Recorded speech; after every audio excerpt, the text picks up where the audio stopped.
Assalamualaikum warahmatullahi wabarakatuh. Selamat siang. Kembali bersama petani porang Brebes Barat eh, di Kecamatan Banjarharjo.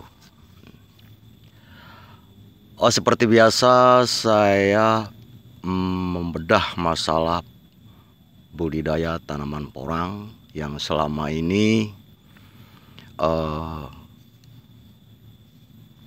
masyarakat tani di dataran rendah itu sangat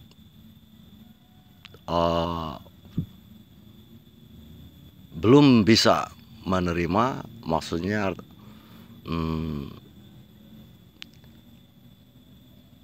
atau belum percaya bahwa porang itu bisa tumbuh subur di dataran rendah. Karena untuk selama ini yang kita ketahui porang tumbuh di dataran tinggi ya. Jadi di apa itu namanya yang kita tahu sendiri, porang yang terbaik tumbuh yaitu di ketinggian 100 sampai 200 di atas permukaan laut. Tetapi porang bisa tumbuh ya, ini bisa tumbuh ya. Tapi antara yang baik itu tadi antara 100 sampai 200 di atas permukaan laut. Tapi bisa tumbuh di 0 meter, artinya sejajar dengan permukaan laut sampai 1000 lebih, sampai 2000 mungkin bisa. Nah, tapi di sini kita harus tahu bahwa ketika porang bisa tumbuh di 0 sampai 1000 lebih, ini hanya tanda kutip bisa tumbuh. Nah, berarti kan bisa tumbuh. Tapi yang bagus adalah di 100 sampai 200. Berarti di angka 100 ke bawah dan 200 ke atas itu perlu diperhitungkan caranya. Nah, sekarang kita bahas itu, yaitu tentang karakteristik ya. Karakteristik porang, bagaimana mereka mau tumbuh dalam posisi yang lebih dingin dan lebih panas gitu. Nah, sementara kita sekarang ada di dataran rendah. Jadi kita harus memperhitungkan dataran rendah itu adalah cuacanya terlalu panas. Satu kan begitu. Cuaca terlalu panas sehingga porang mungkin akan mudah layu. Untuk itu, untuk menyeimbangkan bisa kita nyampe ke dataran 100 sampai 200, yaitu kita mesti harus punya solusi. Solusinya yakni porang harus agak terlindungi. Maka dari itu berarti di dataran rendah seperti ini yang sangat bagus yaitu semi naungan. Nah, itu kan. Ini kita karakternya aja ya, soalnya saya juga tidak akan apa tuh namanya melihat kuantitas di sini atau apa tuh namanya bahwa ini berapa ribu apa, udah nggak usah. Yang penting kita sekarang, saya hanya ingin memberikan motivasi pada masyarakat tani di dataran rendah, bagaimana seandainya ingin menanam porang itu. Kemudian ada yang bertanya, Pak, katanya kalau umbi 1 kilo itu kira-kira menghasilkan berapa kilo nanti panennya? Nah, itu dia. Kita tidak bisa menjudge atau bisa menghakimi bahwa atau menentukan bahwa akan dapat sekian. Karena pertumbuhan tanaman itu tergantung ke beberapa hal. Bisa saja bibit sama, yang dulu mereka tanam 1 kilo dapat gampangnya 4 kilo atau 5 kilo atau 6 kilo. Tetapi ketika ditanam di sini seperti gampangnya bisa jadi cuma dapat 2 kilo. Bisa jadi dapat 8 kilo. Itu kan bisa jadi. Nah, apa ya penyebabnya? Yaitu mungkin ke beberapa hal, diantaranya seperti unsur hara tanah, pemupukan yang tepat, kemudian istilahnya suhu yang seimbang. Nah, seperti itu. Sementara untuk pemupukan sendiri, siklus porang, pembesaran umbi porang, yaitu bukan di tunas pertama. Nah, contoh seperti ini ya, porang itu punya siklusnya aneh, antik lah ya. Kenapa dibilang antik? Karena untuk porang itu tidak bisa berkembang berpucuk. Artinya ketika mereka mau menambah tinggi atau menambah besar, itu bukan dari pucuk, tapi dari tunas berikut. Nah, itu yang masih di bawah, umbi di bawah 7 on ke bawah ya. Kalau umbi, kalau katak sih pasti bertunas lebih dari 4 ya, ataupun 4 lebih bisa, paling tidak 4 bertunas. Nah, seperti contoh ini. Ini yang kecil aja ya. Ini tunas kedua. Ini tunas pertama. Ini tunas kedua, ini tunas pertama, dan lain-lainnya banyak semua. Bahkan itu. Nah, untuk tunas pertama ini belum ada besar umbi belum. Nah, di tunas kedua ini nanti baru ada pembentukan umbi. Maka ketika melakukan pemupukan untuk pembesaran umbi yang notabene istilahnya kita harus menggunakan faktor P dan K yang lebih banyak, yaitu ketika tunas kedua ini sudah besar dan sudah berkatak, baru itu pembesaran umbi. Nah, kan seperti itu. Maka ketika kita tidak memahami itu dulu, maka ketika orang bilang katanya teori nggak penting, siapa bilang? Ketika kita mau menanam hal baru, kita perlu ada teori dulu. Nah, kemudian ketika berikutnya baru kita mendapatkan pengalaman, kekurangannya apa, ya kan gitu.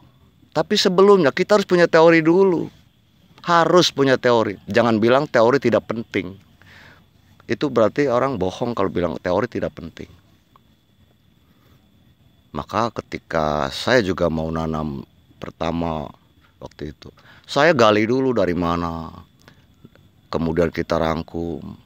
Kenapa sebut kita gali dari mana dan dari mana kemudian kita tarik kesimpulan? Karena saya berada di dataran rendah, kemudian kita ngambil orang yang di dataran tinggi bagaimana, kemudian dataran rendah bagaimana, kemudian saya tarik kesimpulan bahwa di dataran rendah itu seperti ini gitu. Mudah-mudahan itu pun cocok. Untuk sementara ini, alhamdulillah perkembangan masih dianggap bagus. Ini yang kecil-kecil, yang besar-besar, kesono semua rata bagus. Ya, jadi untuk itu saya tekankan kembali lagi bahwa teori itu penting sebelum kita melakukan sesuatu. Karena ketika kita melakukan sesuatu hal baru tanpa sedikit pun teori atau ilmu, itu akan ngawur, gitu kan? Oke, dan untuk yang ini gulutan atau bedengan, kadang ada yang bertanya, katanya ini ada air bagaimana? Selama air ini masih di bawah di sini, walaupun setiap hari ada airnya, kalau di sini, ini berarti masih aman. Asal jangan sampai ke sini. Sinilah paling tidak dari atas ini 3/4 lah ya ke sini, 1/4-nya ke bawah. Ada air sana terus tiap hari juga nggak apa-apa. Karena apa? Umbi itu di sini, akar ke air, nggak apa-apa, malah justru bagus. Saya katakan bagus karena apa? Saya lihat di orang-orang yang menanam di sekitar persawahan sana, itu terjadi seperti itu. Maka ketika ada orang anti air dalam budidaya porang, itu saya kira kurang bijaksana ya. Jadi boleh air, tapi seperti apa gitu, airnya seperti apa gitu. Iya sih kalau di ini di apa tuh namanya, di kum lah istilahnya, ini sudah bagus. Tuh, ini katak tuh 2, 3, 4, 5, 6 tuh banyak. Termasuk siklusnya bagus di sini, pertumbuhannya lumayan sehat semua. Jadi saya kembali ke topik ya, bahwa kita apa itu namanya membicarakan karakter ya, karakter apa yang diinginkan, yang harus kita ketahui yaitu karakternya. Karena tumbuhan yang kalau tidak istilahnya kita tempatkan di karakternya, itu akan sulit. Seperti gampangnya karakter apa itu namanya buah naga. Buah naga itu perlu panas, maka ketika ada naungan buah naga itu tidak akan tumbuh besar lama. Saya udah istilahnya apa itu namanya mencoba, dan ketika dipindahkan ke yang lebih panas, dia akan tumbuh lebih subur karena karakternya dia harus panas. Nah, untuk porang ini adalah untuk sedang. Jadi sinar matahari 70 atau 60% ya, matahari itu harus ada. Jadi terlalu dingin juga nggak bagus, terlalu panas juga nggak bagus. Maka ketika di daerah dataran tinggi, untuk dikasih naungan mungkin terlalu lembab. Ketika tanpa naungan itu akan bagus. Karena apa? Panasnya sedang, karena di sana sudah dingin. Tapi untuk di daerah sini, di daerah kita yang MDPL-nya hanya 27, itu sangat sulit kalau memang kita terbuka begitu saja. Sekarang boleh karena masih musim hujan, tapi nanti kalau sudah musim kemarau, mendekati kemarau ya, kalau kemarau mah udah pada dorman, itu akan sulit lah. Kita juga harus memperhitungkan itu. Maka saya di sini nanam ada yang di naungan, terus bawah-bawah naungan sana, kemudian ada yang bebas.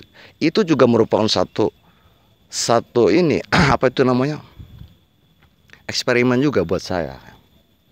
Jadi nanti bagaimana untuk menentukan sikap ke depan kan, untuk yang ke tahun-tahun berikutnya. Ini alhamdulillah bagus itu kataknya. Ini katak sana semua, ini juga. Oke, seperti itu aja dulu. Ini hanya untuk motivasi buat mungkin yang mau nanam porang di wilayah saya sini. Mungkin mudah-mudahan nanti video ini juga nanti ada yang baca-baca ya, atau buka, kemudian oh seperti ini. Terus yang tadinya juga ragu mungkin bisa lebih ada keberanian. Mudah-mudahan saja Allah memberikan jalan buat kita semua yang ingin hidup lebih baik dari yang sekarang. Oke, assalamualaikum warahmatullahi wabarakatuh.